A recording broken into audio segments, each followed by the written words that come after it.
Hello, my name is Randy Purcell. I'm an artist and I'm here today to share with you my painting process.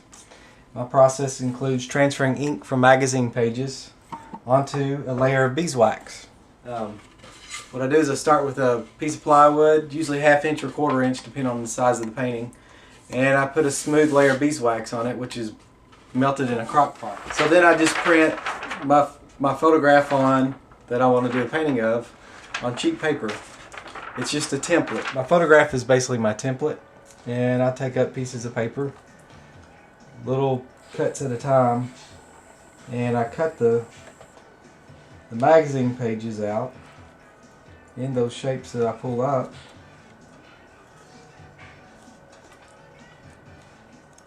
So that it will go back in that place.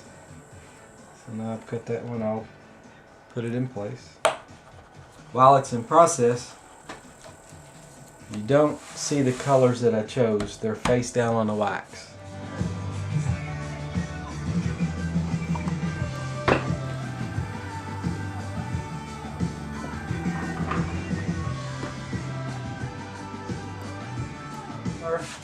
All the pieces are cut and put in place. You can kind of see the silhouette of the El Camino here. So what I have now is just a wooden block that I've used for years. That I'm going to use to basically just press down on the magazine pieces of paper on top of the beeswax, just to kind of set it in place and make sure it's good and flat, and that way when I sand it I can rough that back side of the paper up without any. I'll sit here and do this different directions for a while until I feel like all the paper is set into the beeswax good.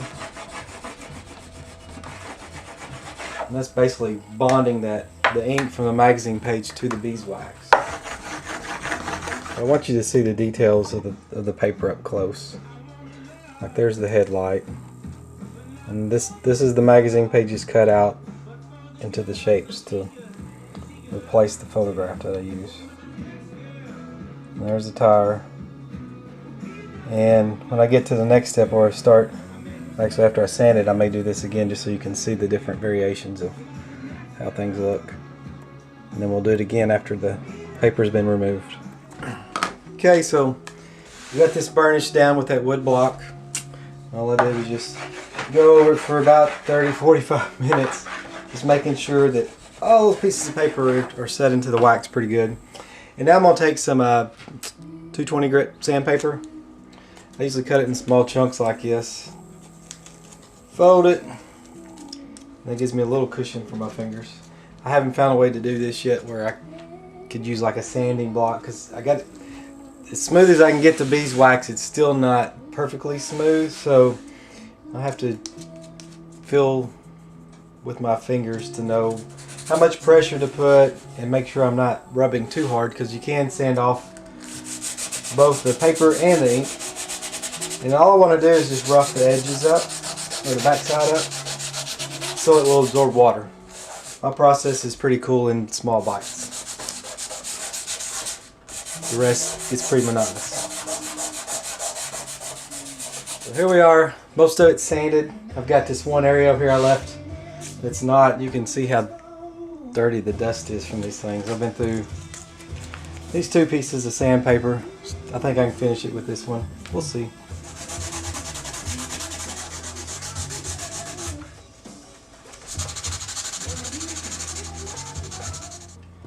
So now I have it all sanded, and it's a dusty mess. So I'm going to, I just wet a piece of paper towel, try to get some of the dust up. Still see the cuts and the details. I got it sanded, got the dust rubbed off. Now I'm going to remove the paper around the edges, the negative areas of the composition. I just keep it on there mostly from getting dust on the wax, because this wax will eventually be scraped off and reused. So I'll throw it back in the crock pot, melt it down. there you go. There's what she looks like. Sanded, ready for some water. And I'm going to spray it with just plain old water. And this is going to soak into that paper, as I was telling you earlier. So I can basically just rub it off. And when all goes well, that will leave just the color beneath. You can already see the paper's thin, and you can see the red color coming through. Kind of cool. I like to spray it and then let it sit for just a second. Make it easier to get it off. Still get a raw finger on big pieces like this. In different magazines, the transfer happens different. Some are easier to get the paper off, some you have to work at it a little bit harder. On this one I use Architectural Digest and Veranda. I may use a couple others in there that were just mixed in with some other stuff, but I don't know. Maybe, maybe not. So I'm just going to sit here until I'm just putting a little pressure on with my fingertips to get the paper to move.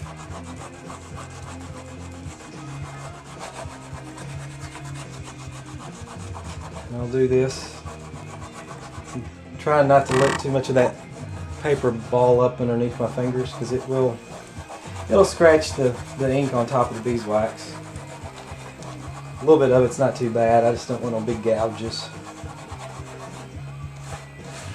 You can see how vibrant those colors are up underneath the wax. Kind of cool. There's some difference in this red compared to some others. It's got a little bit of a haze on it. I don't know what magazine that came from, but that would be the difference. Some older magazines too have ink that will just won't let go. You have to really scrub. Sometimes I ended up just heating it with a heat gun. I'm still removing.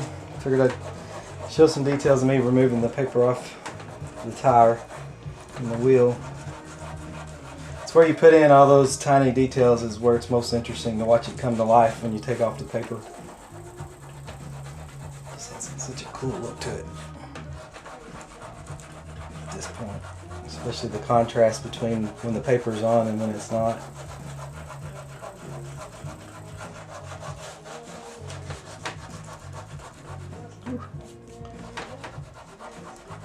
Fingers are getting raw.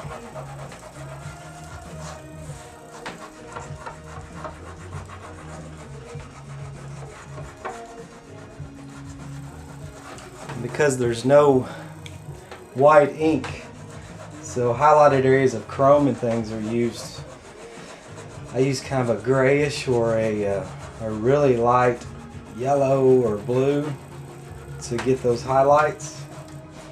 And the main idea is to get some contrast from the other things around it. And then once I get the details cut into it, I can get more of those areas defined by drawing into them and removing color. It just makes the gray areas look more whitish, almost like just a glare in the sunshine.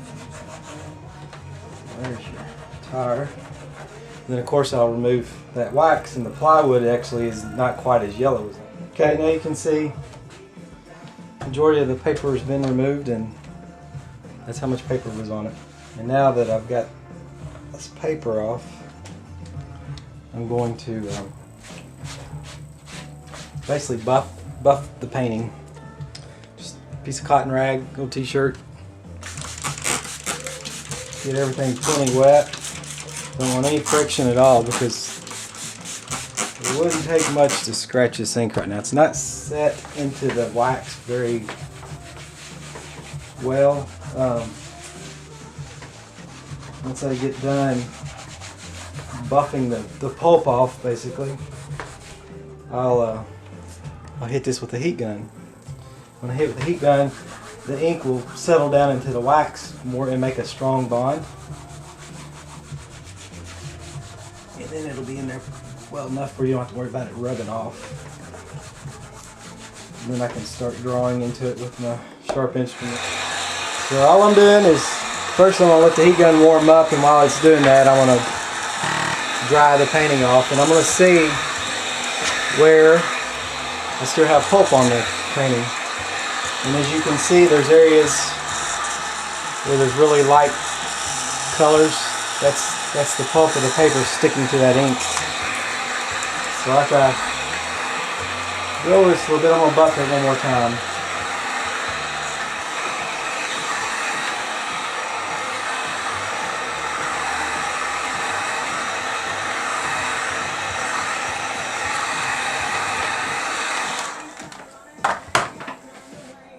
Okay, so I got things set.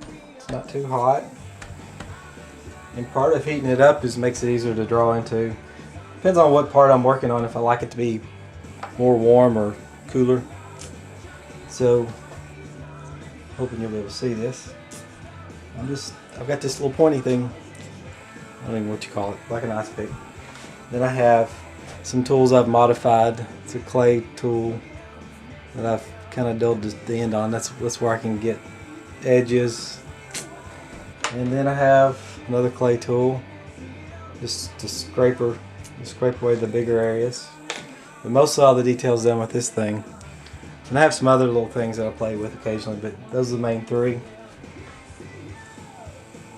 I basically use it kind of like a pencil. What I'm going to do is an outline. Okay, here's the tire. The details are cut in. This is my painting, and I'm getting ready to start working on the lights. Just wanted you to see.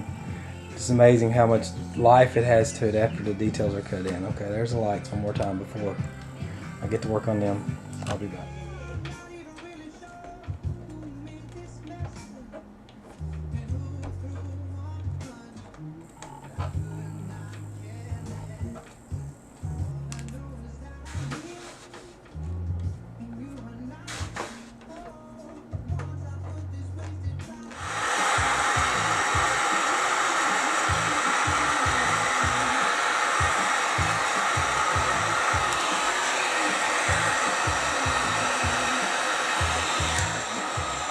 So the heat gun got pretty hot on the high level. So I usually run it on high till it gets really warm, and then I'll turn it down to low while I fine tune areas. I just kind of keep an eye on it so it doesn't move things around, because the way that air is coming out, it's blowing at the same time. So I gotta be real careful when it gets hot it doesn't blow a hole in my painting.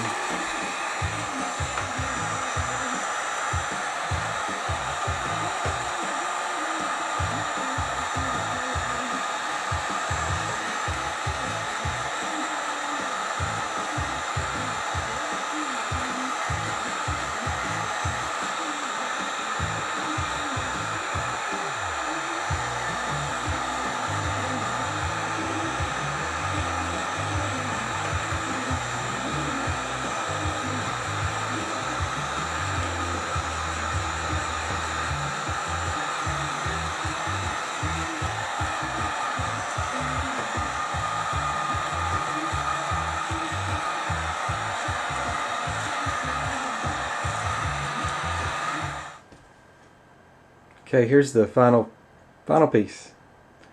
I didn't show this, but after thought I was done with it, I was looking at it and I didn't like that the chrome wasn't getting a glare on it like it should.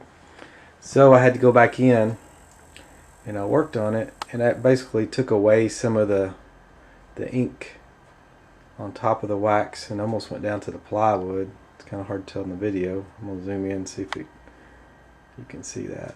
See, it's almost down to the bare plywood, and that contrast with the other ink on the panel makes it look like a photo glare or sun glare. So there you go, the completed El Camino.